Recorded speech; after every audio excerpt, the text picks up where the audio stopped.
Hello everyone, myself Afsana Khatun, Assistant Professor, Akbari Begum College of Education. Today I will discuss suggest a format of B.Ed internship report writing. जो last video में भी हम इसके बारे में discuss कर चुके हैं। हमने 7 पॉइंट लास्ट वीडियो में डिस्कस किया था, जिसमें हमारा acknowledgement, internship certificate, details of the school, school infrastructure, rules and regulation, school fees structure, list of holidays during internship, ये 7 पॉइंट्स थे जो हमने लास्ट की वीडियो में कवर किए थे। थोड़ा अगर समझ लें कि पहले हमने क्या किया था। एक्नॉलेजमेंट में हमने आभार प्रस्तुत किया था। इंटर्नशिप सर्टिफिकेट में जहाँ पर हम इंटर्नशिप कर रहे हैं वहाँ से हमें एक सर्टिफिकेट चाहिए होता है जो हमारी रिपोर्ट राइटिंग में लगता है। देन हमारा था डिटेल्स ऑफ द स्कूल, उसमें हमने स्कूल की डिटेल्स प्रोवाइड की थी कि कहाँ पर वो स्कूल है, एड्रेस क्या है, principal name, owner name, establishment year and motto. इसके बाद हमारा स्कूल इंफ्रास्ट्रक्चर आया था। स्कूल इंफ्रास्ट्रक्चर में ऑल ओवर जो स्कूल बिल्डिंग का प्रोसेस होता है, इंफ्रास्ट्रक्चर होता है, हमने वो जाना, हमने वो समझा। देन हमारा नेक्स्ट पॉइंट था रूल्स एंड रेगुलेशन, यानी कि नियम और विनियम, यानी नियम और विनियम के अंतर्गत स्कूल में या कॉलेज में कौन कौन से नियम हैं या बनाए जाते हैं। जिस स्कूल में हम इंटर्नशिप कर रहे थे उस स्कूल में कौन से रूल्स एंड रेगुलेशन फॉलो हो रहे हैं, हमने इसके बारे में जाना। इसके बाद नेक्स्ट हेडिंग थी हमारी school fees structure and procedure of payment. हमने ये जाना कि उस स्कूल की फीस क्या थी, स्ट्रक्चर कैसा था फीस का, प्रोसीजर ऑफ पेमेंट क्या था, मोड ऑफ पेमेंट क्या था, online, offline, annual, half yearly, किसमें भी फीस सबमिट होती है, इसके बारे में पूरा जाना और इसके लिए पर्टिकुलर एक टेबल बनाई थी। देन हमारी लास्ट हेडिंग थी लास्ट वीडियो वाली list of holidays during internship, यानी कि इंटर्नशिप हमने पहले भी बताया था कि 16 सप्ताह का वर्क होता है, लेकिन इस सेशन में इंटर्नशिप को 16 सप्ताह से घटा करके 1 मार्च 2021 31 मई 2021 कर दिया गया था, यानी कि 3 महीने के अंतर्गत हमें इंटर्नशिप वर्क कंप्लीट करना था। तो यहाँ पर उन 3 महीने में जो भी हॉलीडेज हुए थे उनकी एक पर्टिकुलर लिस्ट बननी थी कि जिस स्कूल में हम इंटर्नशिप कर रहे हैं उस स्कूल में उन 3 महीनों में कौन कौन से हॉलीडेज हुए थे। ये हमारा लास्ट लेक्चर था, यानी कि हमने अभी क्या किया है, previous knowledge to new knowledge, यानी कि हमने प्रीवियस नॉलेज को नए नॉलेज से लिंक करने जा रहे हैं। अभी तक हमने 7 वीडियो हेडिंग्स पर वर्क वीडियो बनाई थी। अब हमारी 8 नंबर की हेडिंग जो है सिलेबस कवर्ड बाय इंटर्नशिप। आज हमारा जो आज का वीडियो स्टार्ट हो रहा है 8 नंबर की हेडिंग से, सिलेबस कवर्ड बाय इंटर्न, यानी कि आपने उन 3 महीनों में जो भी सिलेबस कवर किया है उसके यहाँ पर एक ऑब्जर्वेशन टेबल बनानी है। बहुत सिंपल है, एक टेबल बनेगी 3 महीने में आपने जिस क्लास में पढ़ाया है उस क्लास को यहाँ रिकॉर्ड करना है, उस क्लास में जो सब्जेक्ट पढ़ाया उस सब्जेक्ट को यहाँ मेंशन करना है, देन उस सब्जेक्ट के रिगार्डिंग जो टॉपिक आपने कवर किया है उस टॉपिक को यहाँ पर लिखना है। ये टेबल हमारी ऑब्जर्वेशन टेबल होगी। यहाँ पर हम 3 महीने में जो भी हमने सिलेबस कवर किया है उन स्टूडेंट का उन क्लास जिस क्लास में हम टीचिंग कर रहे थे उस क्लास में जो सब्जेक्ट जो टॉपिक हमने पढ़ाया हमें यहाँ पर मेंशन करना है। एक ऑब्जर्वेशन टेबल बनानी, सिंपल सा है, यहाँ पर सिर्फ टेबल बना करके आपको यहाँ पर नोट डाउन करना है। नेक्स्ट हमारी हेडिंग आती है 9 नंबर की टाइम टेबल, जिसे हम हिंदी में कहते हैं समय तालिका। समय तालिका पहले हम जान लें कि समय तालिका होती क्या है। इसको इन शॉर्ट वे में अगर हम जानें कि ये एक ऐसी तालिका होती है जिसमें वो अपने समय का विभाजन करते हैं। सपोज हम क्लास आए, हमारा स्कूल आने का टाइम क्या है, सपोज 9 से 2, 5 घंटे का समय। अब 5 घंटे को हम अपने 8 से 10 जो भी हमारे सब्जेक्ट हैं उनमें कैसे डिवाइड करेंगे, अपने समय का विभाजन करेंगे, इस तालिका के थ्रू हमें बताया जाता है। ये कहा जा सकता है कि ये विद्यालय की एक दूसरी घड़ी है जिसमें हमारा शैक्षिक जो कार्य होता है वो विभिन्न समय पर या विभिन्न क्या कहते हैं टाइम पर विभाजित होता है कि इस टाइम से इस टाइम ये सब्जेक्ट पढ़ना है। 9 बजे से 9:40 एक सब्जेक्ट हो गया, फिर 9:40 से 10:20 दूसरा सब्जेक्ट हो गया।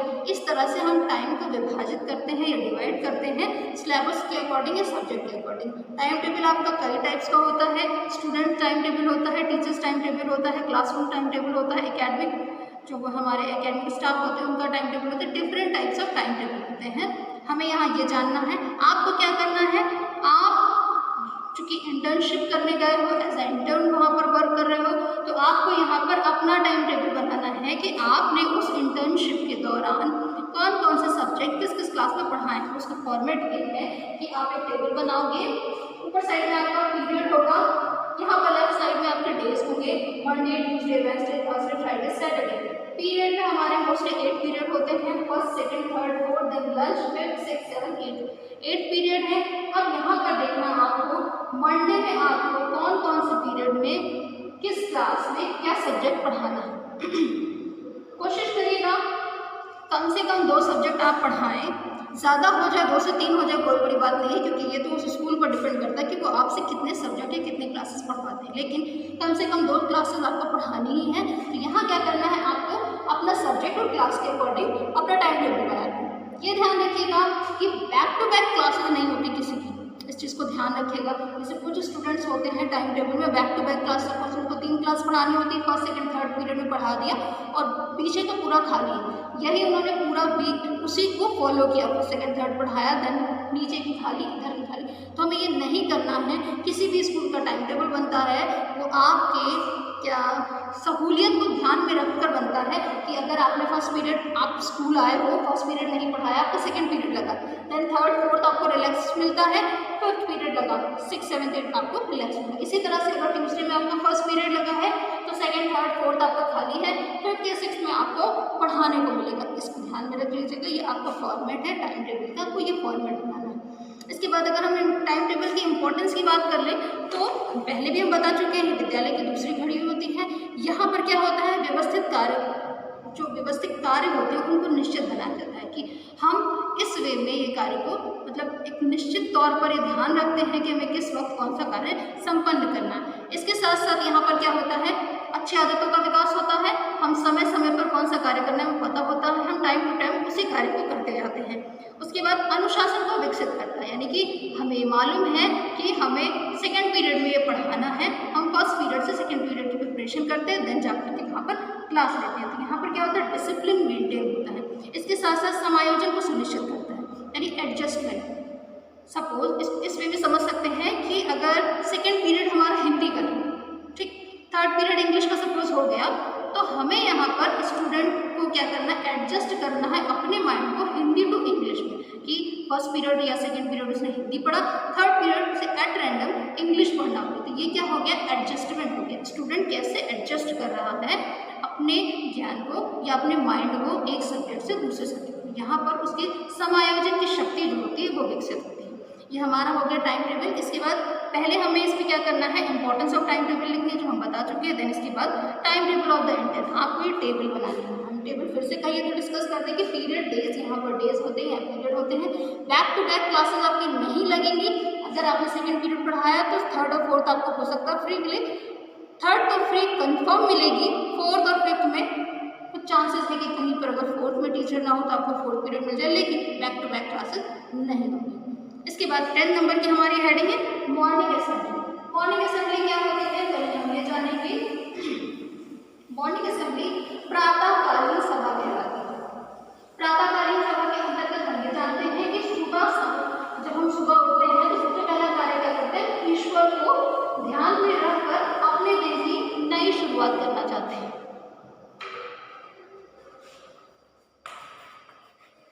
मॉर्निंग असेंबली,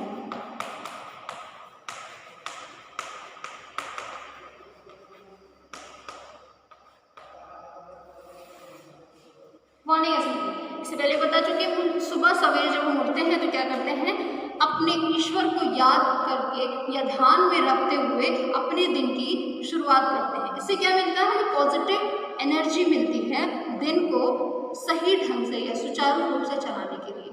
ये हम घर में होते हैं, सुबह ईश्वर की प्रार्थना करते हैं, सूर्य पूजा करते हैं, नमाज पढ़ते हैं, और अगर जब हम स्कूल जाते हैं तो वहाँ पर भी हम ईश्वर को याद करते हुए एक प्रार्थना सभा होती है, जहाँ पर स्कूल बिल्डिंग के प्लेग्राउंड में या मैदान में सारे बच्चों को इकट्ठा किया जाता है और ईश्वर की उपासना हम करते हैं और ध्यान लगाते हैं ईश्वर की। यहाँ पर क्या होता है, स्टूडेंट्स की नकारात्मक ऊर्जा वहीं पर खत्म होती है और स्कूल के अंदर आते ही पॉजिटिव एनर्जी उनमें व्याप्त हो जाती है। इसमें क्या होता है, छात्रों को अनुशासित जीवन कैसे जीना है ये सिखाया जाता है कि शांत रह के ईश्वर का ध्यान करते हुए हमें ये जानना है कि आज हमें क्या करना है, आज के दिन को हम कैसे सुचारू रूप से चला सकते हैं। इसके साथ साथ छात्रों में धैर्य की भावना विकसित होती है, शांत रहने की, धैर्य की भावना, कि हम शांत आधे घंटे के लिए, ये हमारी जो मॉर्निंग असेंबली होती है 15 मिनट 20 मिनट की होती है, उस 15 से 20 मिनट का जो हमारा टाइम पीरियड होता है उसमें हम शांति के साथ भगवान को, ईश्वर को किस तरह से याद करते हैं धैर्य से, उनमें इस चीज़ का विकास होता है।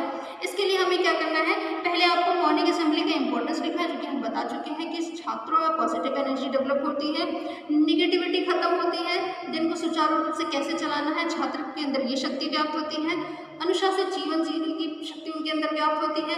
धैर्य की शक्ति उनमें विकसित होती है। इस तरह से आपको इसकी इंपॉर्टेंस लिखनी है। यहाँ पर आपको इंपॉर्टेंस लिखना है। देन आपको अब एक टेबल बनानी होगी जिसमें हम मॉर्निंग असेंबली यानी कि उस वीक में किस दिन कौन सी प्रेयर हुई, हम ये टेबल बनाएंगे और उसमें वो करेंगे। ये ऑब्जर्वेशन टेबल होगी।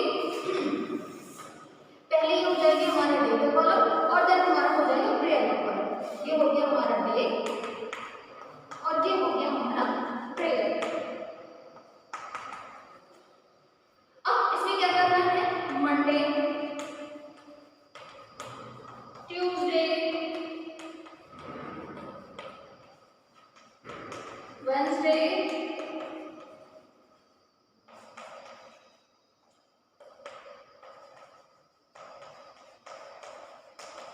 Thursday, Friday and Saturday. ये हमारा वीक सैटरडे। हमने अपने पूरे वीक को इस टेबल में हमें मेंशन करना है कि मंडे में कौन सी प्रेयर होगी। सपोज मंडे में हुई, इतनी शक्ति हमें देना दाता, तो हमने यहाँ पर लिख दिया इतनी शक्ति हमें देना दाता। उसके बाद ट्यूसडे में हमारी कौन सी प्रेयर हुई, हे शारदे मां सपोज हुई, तो हमने यहाँ लिख दिया हे शारदे मां, हे शारदे मां। देन वेडनेसडे को हमारी कौन सी प्रेयर हुई, हमें ये मेंशन करना। थर्सडे को कौन सी प्रेयर हुई, फ्राइडे को कौन सी प्रेयर हुई एंड सैटरडे को कौन सी प्रेयर हुई। तो इन शॉर्ट हमें जो वीक में हमारी प्रेयर्स होती हैं एक एक लाइन यहाँ पर लिखना है। जैसे हमने लिख दिया मंडे को है हमारी हे शारदे मां, सपोज हमने ये है तो हमने हे शारदे मां लिखा, हे शारदे मां, और उसके बाद अब ज्ञानता से हमें डाल देगा जो भी आगे है आपका लास्ट वाला लिखना है। उसके बाद क्या है, इतनी शक्ति हमें देना दाता लिखा, इतनी शक्ति हमें देना दाता, मन का विश्वास कमजोर होना। उसके बाद दया कर ज्ञान विद्या का हमें परमात्मा देना, दया कर ज्ञान विद्या का हमें परमात्मा देना। जो भी प्रेयर हो रही है उस स्कूल में, जिस स्कूल में आप इंटर्नशिप करने जा रहे हो, हमें उसकी एक टेबल बनानी है। इसके बाद ये टेबल हो गई, हमने ये जान लिया कि हर वीक वहाँ पर ये टेबल होती है। अब इसके बाद क्या करना है, हमने यहाँ पर टेबल वाइज कर दिया कि मंडे को कौन सी, ट्यूसडे को कौन सी, वेडनेसडे, थर्सडे, फ्राइडे, सैटरडे कौन कौन सी प्रेयर हुई। अब इसके बाद जो हमें वर्क करना है, यहाँ पर हमने वीकली कर लिया है, अब हम डे वाइज वर्क करेंगे। यहाँ पर ध्यान रखिएगा, सिर्फ एक सप्ताह का ही वर्क कर लीजिएगा जिसमें पूरी प्रेयर मेंशन कर देंगे। हमने यहाँ डाला मंडे। अब मंडे को कौन सी प्रेयर हुई, पूरी प्रेयर यहाँ पर हमें मेंशन करनी, ठीक है, पूरी प्रेयर मेंशन कर ली। फिर हमारा हो गया नेशनल एंथम, नेशनल एंथम लिख दिया। प्लेज होती है, thoughts of the day, new, जो भी उस मंडे को प्रार्थना सभा या मॉर्निंग असेंबली के दौरान वर्क किया गया, हमें यहाँ डे वाइज पूरा मेंशन करना है। प्रेयर हो गई, नेशनल एंथम,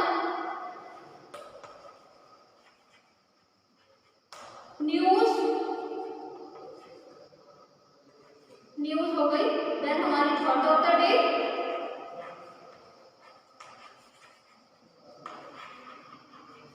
और प्लेज। इसके अलावा उस स्कूल में जो भी चीज हो रहा है उस चीज को यहाँ पर आपको पूरा मेंशन करना है। यहाँ पर हम पूरा लिखेंगे, वीकली पूरा वर्क कर लेंगे, एक वीक का हो जाएगा, सफिशिएंट रहेगा। उसके बाद जैसे हमने वहाँ पर टेबल बनाई थी, यहाँ पर हम उस वीक को पूरा डिस्क्राइब करेंगे, मंडे को पूरा, ट्यूसडे को, वेडनेसडे, थर्सडे, फ्राइडे, सैटरडे, एक वीक का काम हो गया।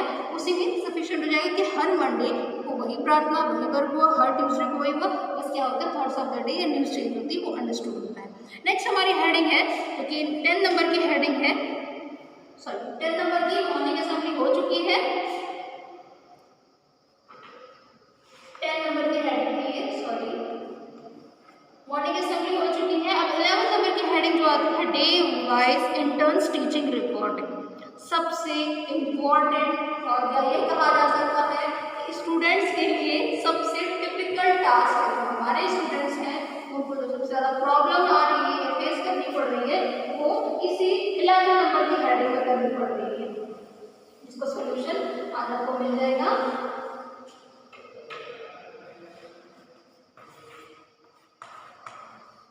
डे वाइज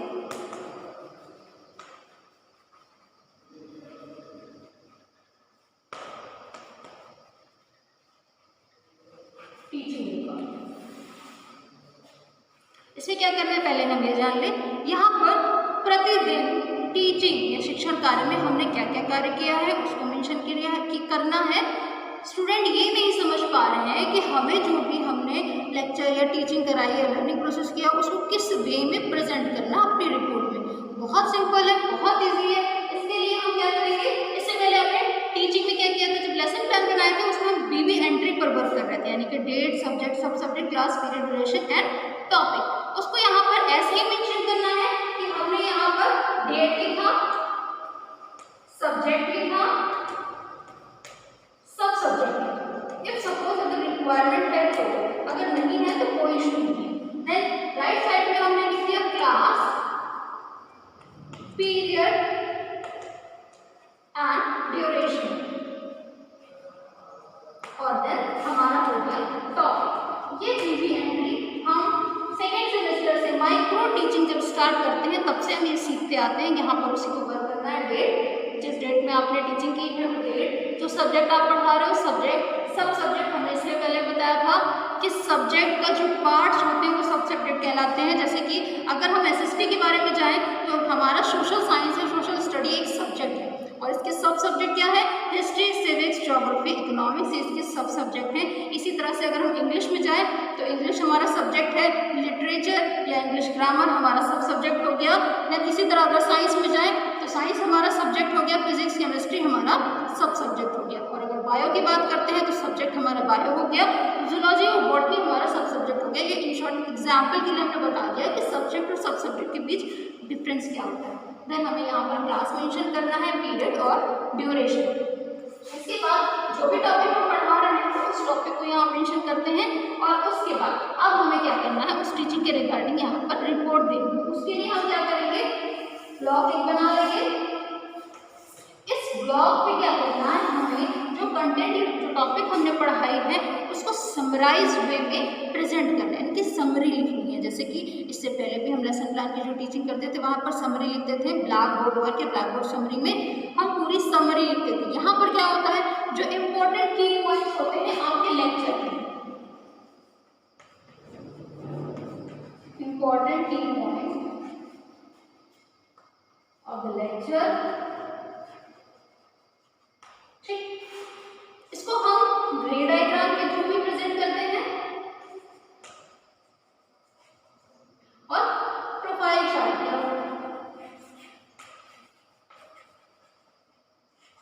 रे डायग्राम, प्रोफाइल चार्ट के थ्रू भी हम इसको प्रेजेंट करते हैं। सपोज इन शॉर्ट अगर हम फॉर एग्जाम्पल के लिए अगर हम आपको बताएं कि कैसे समरी लिखोगे, तो समरी में हम सपोज आज हमारी डेट है 7 जून 2021, ठीक। सब्जेक्ट में सपोज हम ले रहे हैं इकोनॉमिक्स। इकोनॉमिक्स यहाँ पर मिस्टेक हो रही है, हमने इससे पहले भी बताया था। इकोनॉमिक्स है, पार्ट है सोशल साइंस का, economics part of social science, और हमारा सब सब्जेक्ट हो गया इकोनॉमिक्स।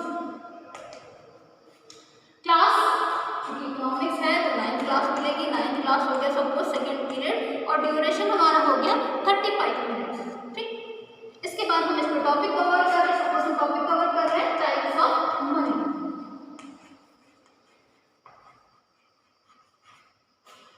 इतना हमारी ब्लैक बोर्ड एंट्री कंप्लीट हो गई है। अब हमें क्या करना है, टाइप्स ऑफ मनी में हमने 35 मिनट में जो कुछ भी पढ़ाया उसको समराइज वे में यहाँ पर रिप्रेजेंट करना है। सपोज टाइप्स ऑफ मनी में सबसे पहले क्या बात आती है, मनी आती है।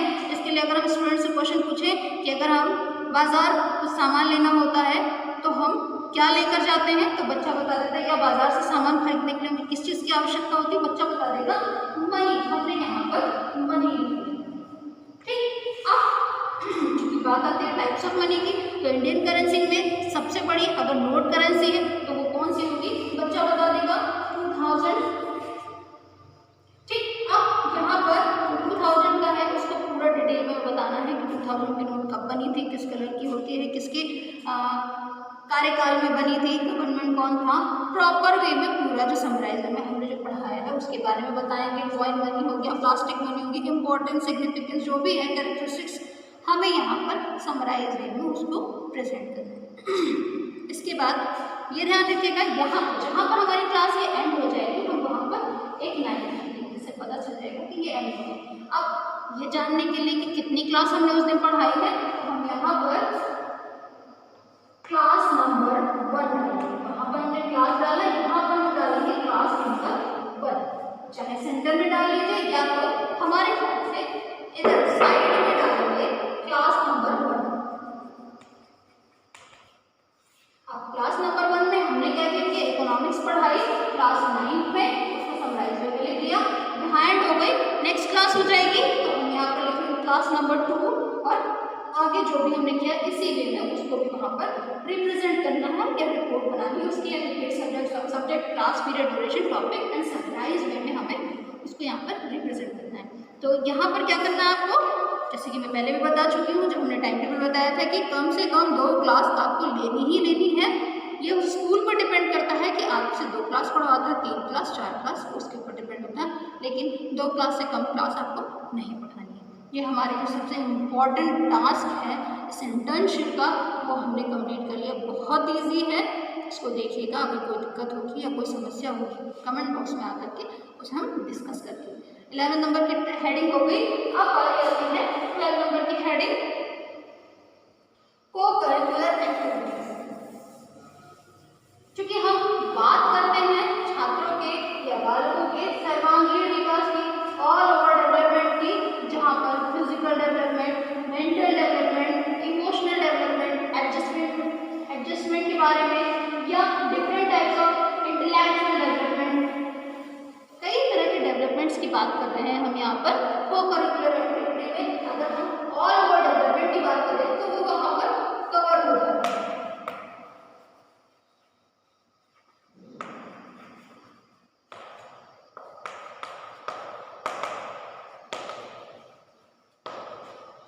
को करिकुलर एक्टिविटीज, सबसे पहले हमें लिखना है इम्पोर्टेंस। को करिकुलर एक्टिविटीज की इम्पोर्टेंस क्या होती है। पहली बारी आती है स्वशासन की, कि हम सेल्फ गवर्न की बात करते हैं, सेल्फ गवर्नमेंट की। अगर हम इम्पोर्टेंस पर आते हैं तो को करिकुलर एक्टिविटीज की, तो सबसे पहले हम सेल्फ गवर्नमेंट की बात करते हैं, कि स्वशासन की बात करते हैं, कि हम खुद से कैसे चीजों को मैनेज कर सकते हैं। ठीक, सेल्फ गवर्नमेंट की बात हुई। फिर क्या हुई, डेमोक्रेटिक एक्सपीरियंस, लोकतांत्रिक अनुभव की बात करते हैं, कि जहाँ पर हम खड़े होकर अपनी बात को दूसरे के समक्ष प्रस्तुत कर रहे हैं, या इसमें को करिकुलर एक्टिविटीज़ में आपकी हो गई डिबेट हो गया, डिस्कशन हो गया, या प्लेग्राउंड में अगर हम चले जाएं तो वहाँ पर क्रिकेट जो स्पोर्ट्स होते हैं को करिकुलर एक्टिविटीज़ के अंतर्गत ही आते हैं। इसके साथ साथ डिफरेंट टाइप्स ऑफ कॉम्पिटिशन हो गए, लाइक ऐसे कॉम्पिटिशन हो गया, राइटिंग कॉम्पिटिशन हो गया, ये क्या है, डिफरेंट टाइप्स ऑफ को करिकुलर एक्टिविटीज़ हो गई। यहाँ पर इंपॉर्टेंस में जैसे कि हमने बताया, पहली बात जो थी सेल्फ गवर्नमेंट की बात हो गई कि स्व अनुशासन, हम स्वयं से करके खुद को रिप्रेजेंट करते हैं इंडिविजुअली। उसके बाद क्या हो गई, डेमोक्रेटिक एक्सपीरियंस की बात कर रहे हैं, यानी कि लोकतांत्रिक अनुभव की बात कर रहे हैं, कि हम वहां पर क्या होते हैं, पूरी तरह से फ्री होते हैं अपनी बात को दूसरों के समक्ष प्रस्तुत करने के लिए।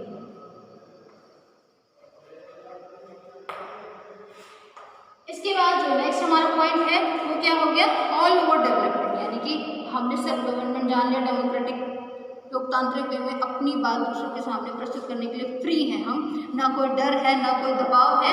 इसके साथ साथ हम ऑल ओवर डेवलपमेंट की बात कर रहे हैं, कि अगर वो इंटेलेक्चुअल डेवलपमेंट हो या ऑल ओवर डेवलपमेंट, यानी इंटेलेक्चुअल डेवलपमेंट हो गया, मेंटल डेवलपमेंट हो गया, फिजिकल डेवलपमेंट हो गया, या सोशल डेवलपमेंट हो गया, यहाँ पर को करिकुलर एक्टिविटीज़ के दौरान हम सारे डेवलपमेंट को कवर करते हैं। ठीक, इसके साथ साथ अगर हम जानें या समझें कि इम्पोर्टेंस में और क्या लिख सकते हैं, तो हमारी जो नीड्स होती है, जो रिक्वायरमेंट होती हैं, वो को करिकुलर एक्टिविटीज़ में फुलफिल होती है। चाहे वो किशोरावस्था की आवश्यकता हो, कि एडोलसेंस पीरियड्स में जो हमारी नीड होती है, मेंटल नीड हो गई, इंटेलेक्चुअल नीड हो गई, उसको कवर करते हैं को करिकुलर एक्टिविटीज़ के through.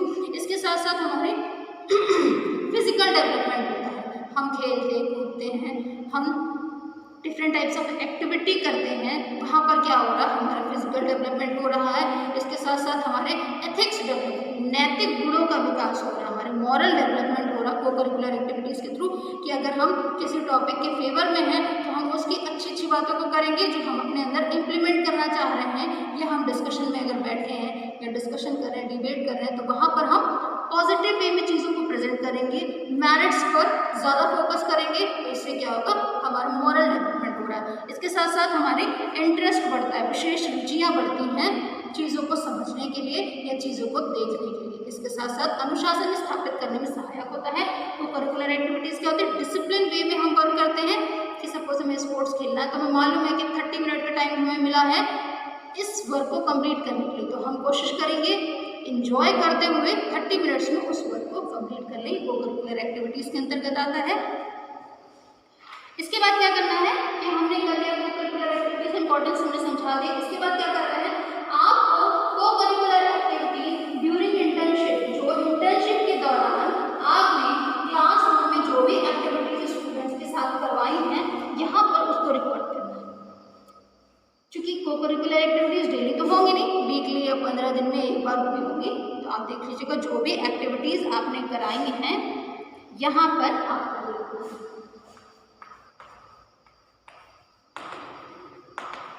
activities done during internship।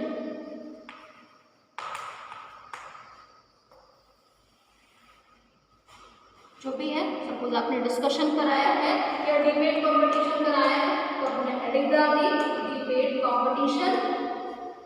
अब उसके बारे में हमें जो भी इम्पोर्टेंस वहाँ पर निकली है चीज़ों को, जो समरी बन रही है उस समरी को हमें यहाँ पर डिस्क्राइब करना है। 3 पॉइंट में पैरा में 1 पेज सफिशिएंट है किसी एक एक्टिविटी को डिस्क्राइब करने के लिए। सपोज डिबेट कंपटीशन हो गया, या काइट शिवरात्रि थी या मकर संक्रांति थी तो काइट मेकिंग हो गया, हमने काइट मेकिंग का कंपटीशन ऑर्गेनाइज कराया, उसके बारे में हमने यहाँ डिस्क्राइब कर दिया।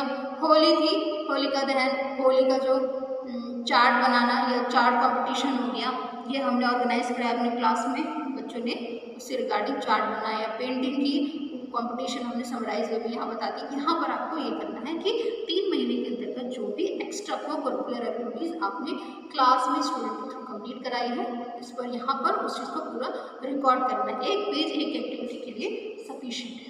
ये हमारी 12 नंबर की हेडिंग कंप्लीट हो गई है। अब 13 नंबर आ रहा है हमारा स्कूल एग्जामिनेशन।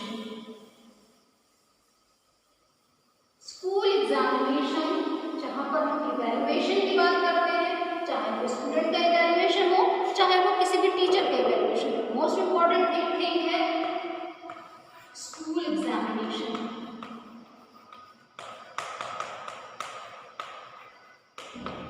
जो हेडिंग्स है ये हम डिस्क्रिप्शन बॉक्स में आप लोगों को प्रोवाइड करा देंगे, इसके लिए परेशान मत होइए। स्कूल एग्जामिनेशन के बारे में पहले हमने जान लिया कि इसका इम्पोर्टेंस क्या होता है। ठीक, पहले जो हम लोग शुरू से सुनते चले आ रहे हैं कि एक क्लास से दूसरे क्लास में जाने के लिए हमें एक एग्ज़ाम देना होता है, हाफ ईयरली होता है एग्ज़ाम, क्वार्टरली होता है या एनुअल एग्ज़ाम होता है।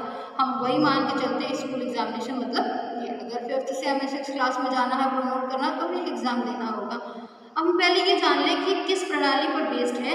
हमारे देश में प्रचलित जो परीक्षण प्रणाली चल रही है, परीक्षा प्रणाली चल रही है, किस पर, ब्रिटिश शिक्षा प्रणाली के आधार पर कार्य कर रही है।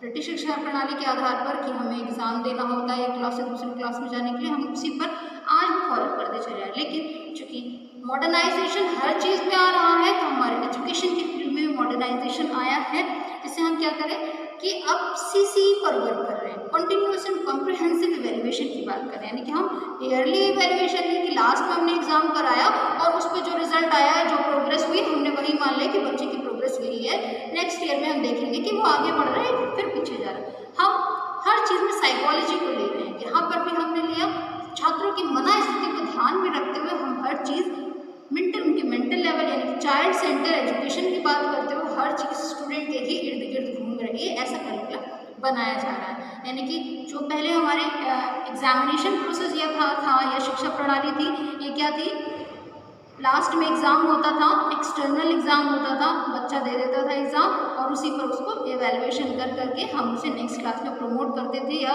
पोजीशन या डिवीज़न देते थे।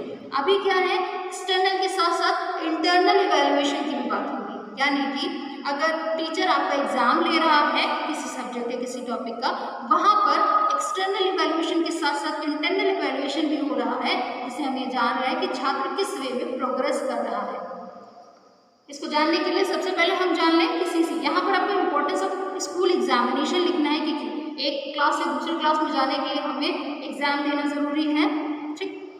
नए ज्ञान को प्राप्त करने के लिए एग्ज़ाम देना ज़रूरी है, स्वमूल्यांकन सेल्फ इवैल्यूएशन के लिए एग्ज़ाम देना ज़रूरी है, या अगर हम जानें कि डेली लाइफ में जो हमारा इवैल्यूएशन उसके लिए भी हमें एग्ज़ाम देना बहुत ज़रूरी है कि हम सेल्फ इवैल्यूएशन करते हैं। सुबह हमने दिन भर क्या पढ़ा, शाम में जाकर हम अपना सेल्फ टेस्ट ले सकते हैं कि हमने आज ये किया और हमने क्या सीखा, उसे हम नोट डाउन करते हैं और नेक्स्ट जब कभी भी हमें वो चीज़ जाननी होगी कि आज के टॉपिक में हमने क्या क्या सीखा था, उस डायरी पे नोट्स को पढ़ते हैं और वो चीज़ हमें समझ में आ जाती है। इसके साथ साथ मस्तिष्क विकास, यानी कि हमारा जो मानसिक विकास हो रहा है, जो मस्तिष्क विकसित हो रहा है किसके थ्रू, एग्जाम के थ्रू, कि हमारी मेमोराइजेशन पावर बढ़ती है एग्जाम देने से, समझ बढ़ती है, अंडरस्टैंडिंग हमारी बढ़ती है किसी टॉपिक किसी सब्जेक्ट के रिगार्डिंग, वो हम मेंशन करते हैं। हमारा ऑल ओवर डेवलपमेंट की अगर बात करें तो एग्जामिनेशन भी एक इम्पॉर्टेंट पार्ट है हमारे ऑल ओवर डेवलपमेंट के लिए। इसके बाद नेक्स्ट जो हमारी इंपॉर्टेंस हमने देख ली, देन हमारी है procedure of continuous and comprehensive evaluation adopted in the school, यानी किसी स्कूल में हम सीसी यानी कंटिन्यूअस एंड कॉम्प्रिहेंसिव इवैल्यूएशन को कैसे अडॉप्ट कर रहे हैं, हमें ये देखना है। जिस स्कूल में हम इंटर्नशिप कर रहे हैं उस स्कूल में हम कैसे अडॉप्ट करेंगे सीसी को। पहले जान लो कि सीसी होता क्या है, यानी कंटिन्यूअस एंड कॉम्प्रिहेंसिव इवैल्यूएशन। ये एनसीईआरटी द्वारा 2010 में यानी 2010 में पाठ्य पुस्तकों को इसी के अनुसार संशोधित किया गया था, सीसीई के अनुसार संशोधित किया गया था कि चाइल्ड सेंटर पे भी हमारा जो करिकुलम है वो बनाया गया था, जिसमें हम कंटिन्यूअस एंड कॉम्प्रिहेंसिव इवैल्यूएशन पर फोकस करें। इसके साथ साथ सीसीई के थ्रू क्या हुआ था, जो हमारा एनसीईआरटी ने सीसी को ध्यान में रखकर हमारा जो शैक्षिक सत्र था उसको संशोधित किया और उसे सेमेस्टर वे में अलग अलग पार्ट्स में डिवाइड किया गया। बहुत से कोर्सेज ऐसे हैं जो अभी भी ईयरली चल रहे हैं, लेकिन मोस्टली कोर्सेज को सेमेस्टर वाइज जो डिवाइड कर दिया गया है। इसमें क्या हम करते हैं, स्टूडेंट के ऑल एस्पेक्ट्स को देखते हैं, यानी कि स्टूडेंट के जो ऑल एस्पेक्ट्स उनके डेवलपमेंट की बात करते हैं सीसीई के थ्रू। तो पहले हम जान लें सीसी में कॉन्टिन्यूअस इवैल्यूएशन क्या होता है। जो अगर हम कॉन्टिन्यूअस इवैल्यूएशन की बात करते हैं यानी कि निरंतर विकास, कॉन्टिन्यूअस इवैल्यूएशन, इसमें क्या हो गया, निरंतर विकास। हम सपोज किसी टीचर को एक क्लास प्रोवाइड की गई है, हम बीएड की क्लास के टीचर हैं, हमें मालूम सपोज हमें एक क्लास प्रोवाइड कर दी गई, अभी हम क्या कर रहे हैं, कंटिन्यूअस इवैल्यूएशन कर रहे हैं अपने स्टूडेंट्स का।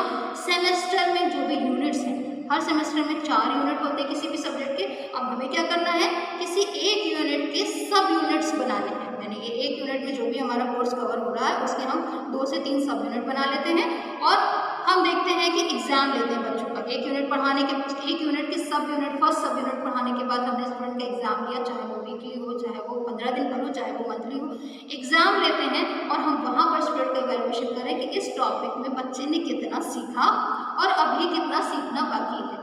यहाँ पर क्या हो रहा है, स्टूडेंट का भी इवैल्यूएशन हो रहा है और टीचर का भी इवैल्यूएशन हो रहा है। ये होता है कॉन्टिन्यूअस इवैल्यूएशन, यानी कि निरंतर विकास। आज हमने क्या सीखा, आज मेरा कितना विकास हुआ, कल हम क्या सीखेंगे, कल कितना विकास होगा।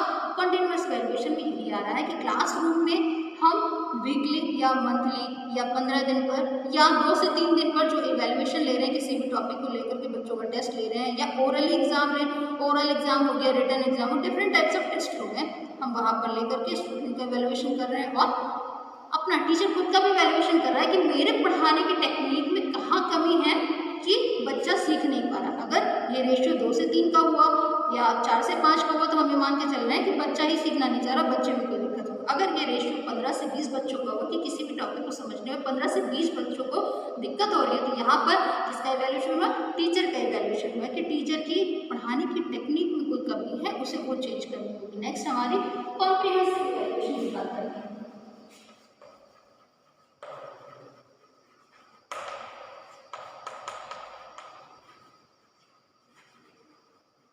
कॉम्प्रिहेंसिव इवैल्यूएशन यहाँ पर क्या होता है, यहाँ पर निरंतर विकास होता है, क्योंकि कंटिन्यूस हमने बताया कि किसी एक पार्ट को लेकर ध्यान में रखते हुए कि हमने अपने यूनिट को सब यूनिट किया, सब यूनिट में टॉपिक्स डिवाइड किए और टॉपिक का हम इवैल्यूएशन करते चलते हैं।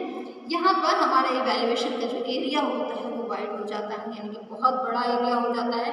यानी कि यहाँ पर हम छात्रों के जो 3 पक्ष होते हैं, कॉग्निटिव, अफेक्टिव एंड साइकोमोटर, यानी कि ज्ञानात्मक, भावात्मक और मनोगत्यात्मक, तीनों एस्पेक्ट्स को ध्यान में रखकर इवैल्यूएशन करती है। यानी कि ज्ञानात्मक में अगर हम बात करें कॉग्निटिव इवैल्यूएशन की, तो हम ये जानते हैं कि जिसे हम कहते हैं जानना या समझना, छात्रों ने कितना जाना और कितना समझा।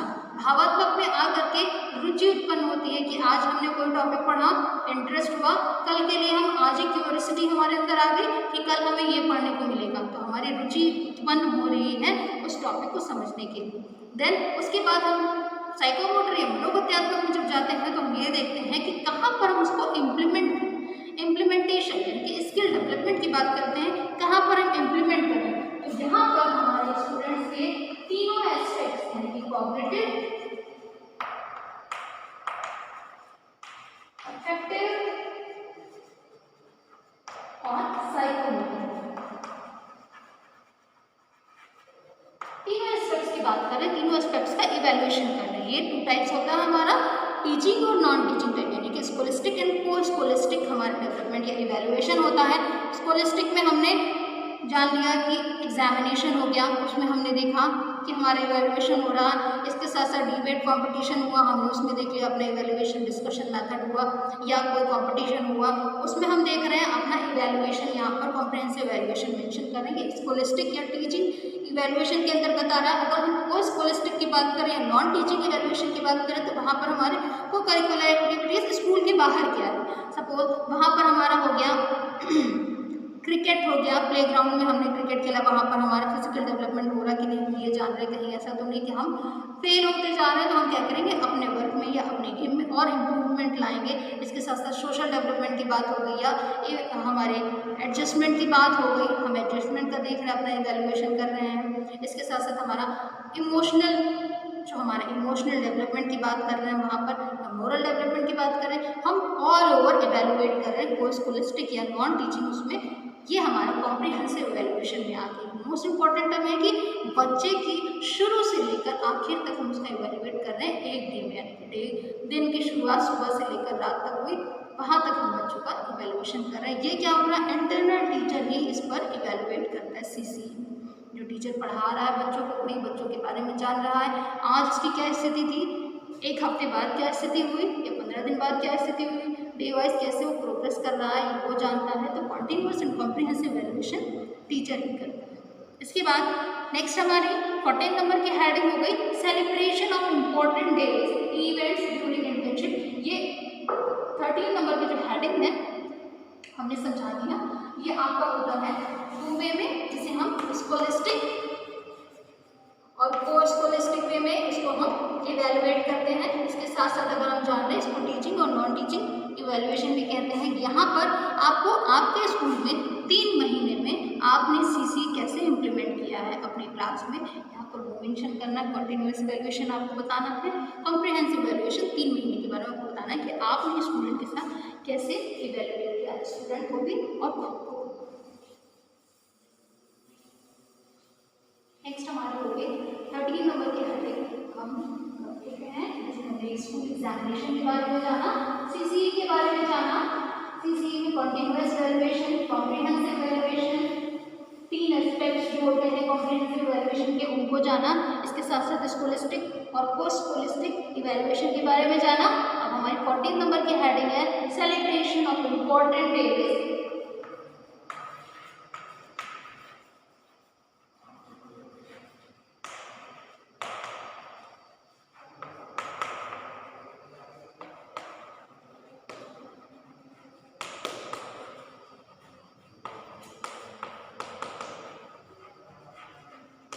events during internship.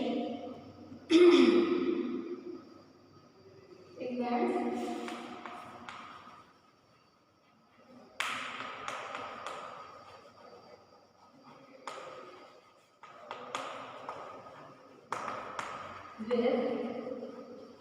with their significance.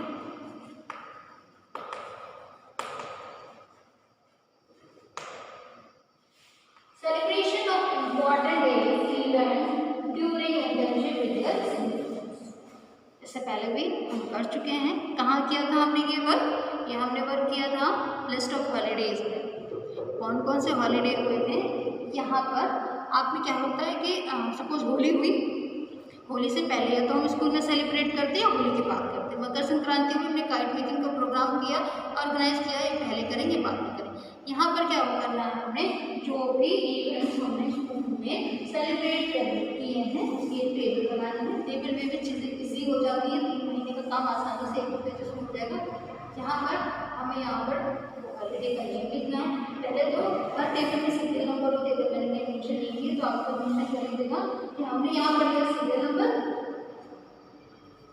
यहाँ हॉलीडे डाला, name of the holiday, name of the holiday और देन यहाँ पर सिग्निफिकेंस ऑफ द हॉलीडे।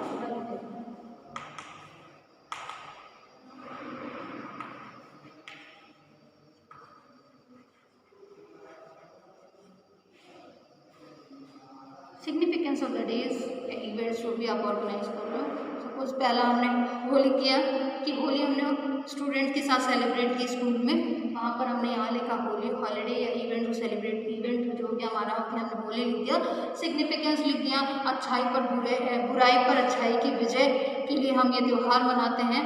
लोगों के बीच ईगो या मतभेद जो है उनको दूर करने के लिए हम रंगों का त्यौहार मनाते हैं। अपने जीवन को रंगों की तरफ खुशहाल और शांति प्रिय बनाने के लिए ये त्यौहार बनाते हैं। इसके साथ साथ अगर ईद आ गई, आपकी ईद मेंशन करोगे, मकर संक्रांति हो गई, जो लोहड़ी हो गई, जो भी, लोहड़ी तो हालांकि नहीं आएगी, जो भी आपके इवेंट्स आपने लिस्ट ऑफ हॉलीडे में देखे हैं या स्कूल में सेलिब्रेट कराए गए, उनका नाम लिखना है और उनका सिग्निफिकेंस लिखना है, महत्व लिखना है कि छात्रों को हम किस लिए सेलिब्रेट करा रहे हैं और उनके ज्ञान में किस तरह से वृद्धि हो रही है उस त्यौहार या उस इवेंट के प्रति, ये हमें जानने को मिलता है। एक लिस्ट बनाइएगा, 1 पेज की होगी, 2 पेज की होगी, लिस्ट बना करके वहाँ पर मेंशन कर देगा। 14 नंबर पर यहाँ पर कंप्लीट हो गया।